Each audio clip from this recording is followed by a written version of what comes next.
Hello, and welcome to Your Sparkly Brand. We're here to inspire and empower entrepreneurs just like you. This podcast is all about delivering no fluff, high value content that helps you to grow your business. It doesn't matter if you have no budget and you're still DIYing everything on your own. We're giving you the tips, tools, and strategies that you need to build your sparkly empire. I'm Megan Gersh, your resident branding and marketing extraordinaire, and I'm here with my co-host, the copywriting queen, Lauren Tassi. Hey, Lauren. Hi, Megan. How are you? I'm doing well. Good. So what's your sparkly moment this week? So this is still in the works, still not locked in, but I did get approached by a pretty well-known marketplace this week to do some video training for the businesses that they kind of host inside that marketplace. So I don't want to say too much yet, but it felt pretty cool to just be reached out to by this level of a company. So yeah, that's making me feel a little sparkly. What about you? Ah, that's so great. Yeah. Okay. So I'm trying to find a way to talk about this and not have it be tacky.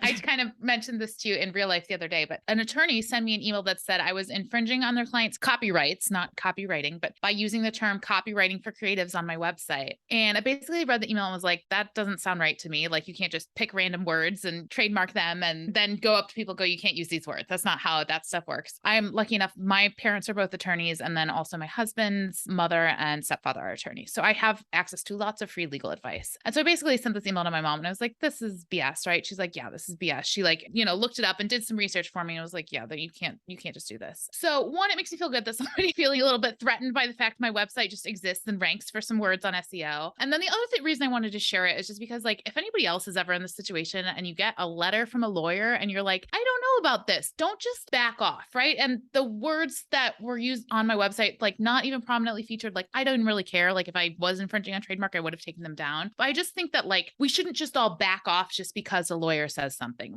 Ask the right people, ask the right questions, Google it yourself. I could have Googled this. I didn't even need a lawyer, but I just, want to share that so other people can feel empowered and not just back off because somebody says something. Yeah, that's such good advice. And I'm so glad that you had resources also to kind of do a little bit of digging. And I mean, I feel in general, if you think something's kind of fishy, use your instincts. Yeah. And again, I don't think that anybody was doing anything wrong here. And I believe the attorney, I believe that their client went to them and said, hey, can you please see if this girl will take this off her website? But no, because I don't have to. So fair enough. Yeah. So what are we talking about today? All right. Today we have a big topic, which is actually why we're going to do it in two parts. And we are talking about brand archetypes. And this is the heart of branding, right? Both from a visual perspective and also a messaging perspective. Brand archetypes are a tool that can help you differentiate your brand. It gives it depth and personality, and you use it to truly connect with your audience so they begin to feel something for you. It's how you represent your brand and make it relatable to your consumers. It's the personification of a set of behaviors that play with a human's intuitive understanding of personality. This is just one of my favorite parts of branding, even though it's very esoteric and it's very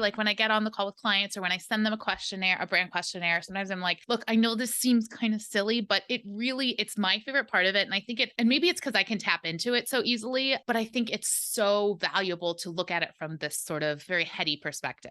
Yeah. I usually kind of warn my clients with the same thing too. This is going to feel like a little woo woo, but it actually matters, on the copy side, on the design side, and it is going to influence those tiny design decisions that you make, when you're rebranding your company or when you're setting up your website, any of those types of things. And it's because it's based in psychology. These are patterns of behavior that we all instinctually kind of connect to. And it's just one of those universally understood things that once we start talking about this, I think it will become a bit more apparent, but it's essentially different personality types that we can assign to brands or assign to different creators or people. Everyone has different desires and personalities, and some will appeal to us a bit more than others. And that's how you create a magnetic brand, is you have to figure out what type of personality you want your brand to kind of harness and just really lean into that. Here's why it's so important for your brand. It all comes down to emotion, right? Emotion is the key to branding. It's what creates that connection and makes customers feel magnetized to you. And it defines the positioning of your brand. You want your customers to know who you are and sort of where you fit into their life. It creates a personal, more believable, and strong stronger brand identity. Brands use these archetypes to build connections. This is where you're creating that customer loyalty, right? Where they fall in love with your brand, where they're talking about your stuff on social media, telling all their friends, and it differentiates you and sets you apart from competitors. So in very competitive industries like fashion, I talk about fashion all the time. It's so competitive, right? A lot of people are selling very similar things. Branding and your brand positioning is what makes you different than everyone else who's selling red dresses on the internet. Yeah, exactly. So let's get into a bit about like who the brand archetypes are. If your company were a person,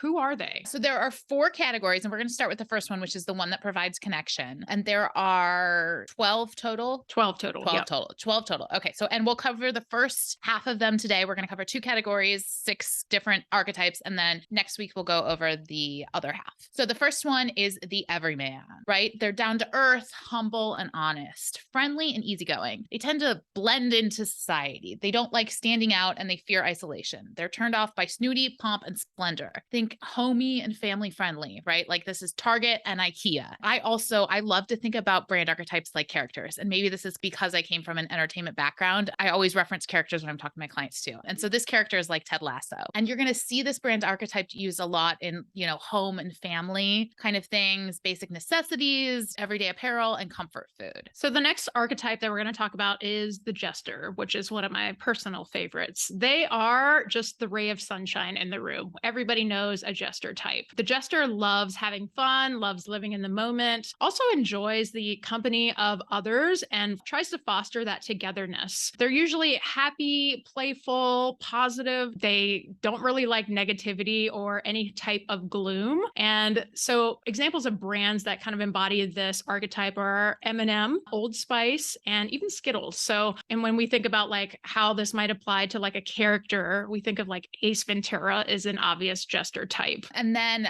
the third connection archetype is the lover, right? They tend to be emotionally and physically driven. They want to be desired, loved, and attractive. They like sensual things, soothing, empathetic. You tend to find it in luxury too. They want the finer things in life. They're not the invisible wallflower rejected kind of person. And again, these are brands like Chanel or Victoria's Secret, a character like Marilyn Monroe. And you'll find these again, beauty, cosmetics, luxury, and wine. These industries where like you really are selling that lifestyle more than, a lipstick. Absolutely. So let's move on to the next kind of section where we're exploring some different archetypes that really provide structure. So the first of these is the creator, which I think is like the one that I identify with the most. Basically, they are archetypes that always want to create something new and exceptional. They usually have a vision for how they want to express themselves to the world. They really value imagination. They value originality and innovation as well. So they like to take chances. They like to be inspirational to their audience, as well as they don't love the idea of anything bland, boring. I feel like I talk about this on my channel all the time. So I'm just like, this is me. But when it comes to brands that embody this archetype, I want to think about brands like YouTube, Apple. When it comes to the character, like Tony Stark is like a perfect example of this. And it is really, really prevalent in industries like the arts, design, and even IT. And so the next one is the ruler. They're authoritative, intimidating, and in control. They're refined and articulate, right? This is a brand voice that's really going to be like succinct. There's not a lot of excess anywhere. It's all about prosperity, success, and being on the top of the food chain. They don't like failure, weakness, or insignificance. Some of these brands would be like Rolex, Louis Vuitton, Mercedes-Benz. Again, if you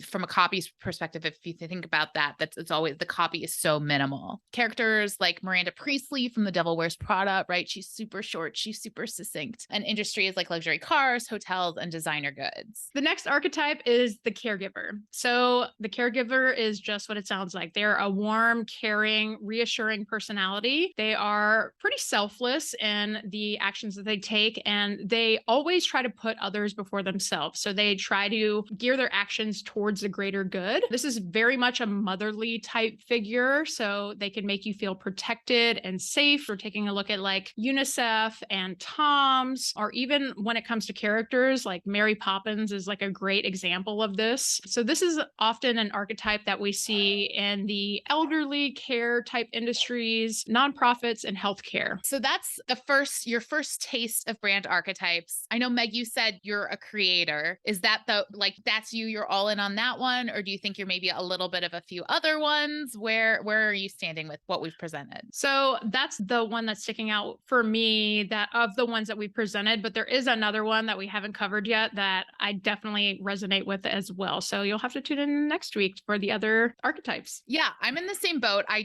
identify as the jester in part, right? The very positive, the very like light in the room kind of thing for my business. I don't know that I'm always that in real life, but for my business, that's who I am. And there's another one that I feel like is the other half of what I do. It's kind of like a little tease. And so then our question for today, for the Speak Your Mind question, are you resonating with any of these first 6 that we've discussed? Let us know. If you're like, I don't know, none of these sound like me, then you definitely have to tune back in next episode because we'll go over the other half of that. So that's the first 2 categories. Join us next week and we'll go over the next ones, and we'll show you how you can build a solid brand archetype. Thanks so much for listening. Until next time, stay sparkly.